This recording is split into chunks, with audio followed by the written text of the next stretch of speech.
Hey guys, it's Mitch from IGN. Halo 4 Spartan Ops is starting up again with episode 6 of 10 for the first season. We're sitting down with David Ellis to talk about his upcoming missions.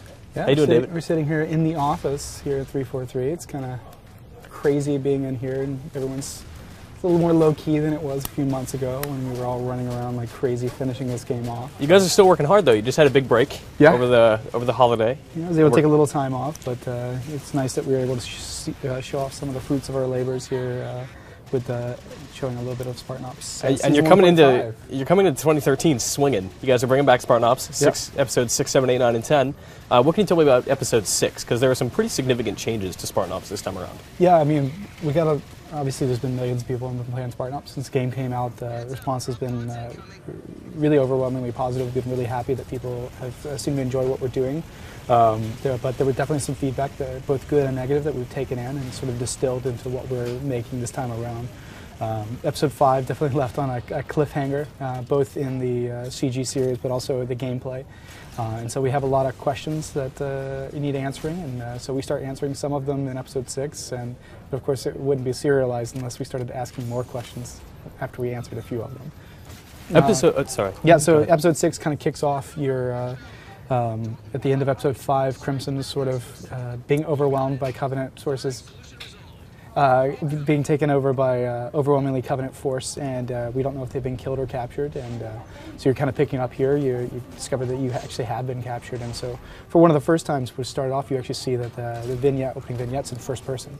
And you actually get a chance to see your squad in the vignette, which we haven't been able to do too much. And it was one of the nice things about having some more resources. Some of the campaign animation and vignettes team kind of came off of the campaign, and we were able to work on Spartan Ops, and so some of the artists as well. And so you can definitely see the fruits of those labors with this second half of the Spartan Ops season. Of course, you got all new environments. That was a big thing. Finally, we've been very critical of Spartan Ops and the repeated environment, so it's nice to go somewhere else. Yeah, so we have new environments, and I think we've been smarter about how we've created these environments and making them more modular, so that, you know, when you do come back to a space, there's going to be the things and parts of it that you haven't seen before, and things that are going to still surprise you, even maybe in the second or third time you come back to a space.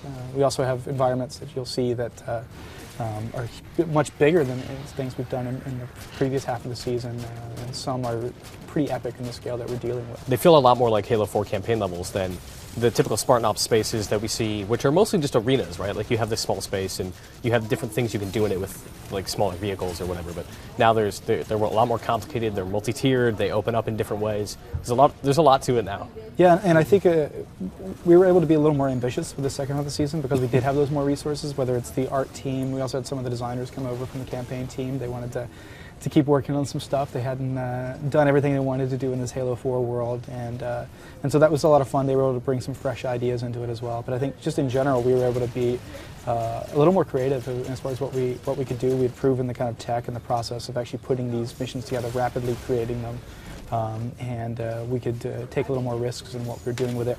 And obviously, we were able to work with the narrative team much closer this time around. So there's much more of a direct connection between the CG episodes and the missions themselves. They still do sort of have these parallel storylines that don't always intersect, but when they do, we've tried to make them very meaningful. And I think especially as you progress from episode 6 and to episode 7, we do that in a very direct way. And so that's actually pretty exciting, and can't wait to see how people react to kind of the stuff we're doing this time around. Thanks. I mean, thanks for hanging out, David. We're really, really looking forward to seeing how you guys use this new direction and integrating the gameplay elements of the story a lot closer, which is very clear in episode 6. I can't wait to see how it goes through 7, 8, 9, and 10. And lots of big vehicle spaces. People love vehicles. They like big sandbox environments, and so we definitely have a lot of those coming your way as well. Right on. Looking forward to it. Thanks, David.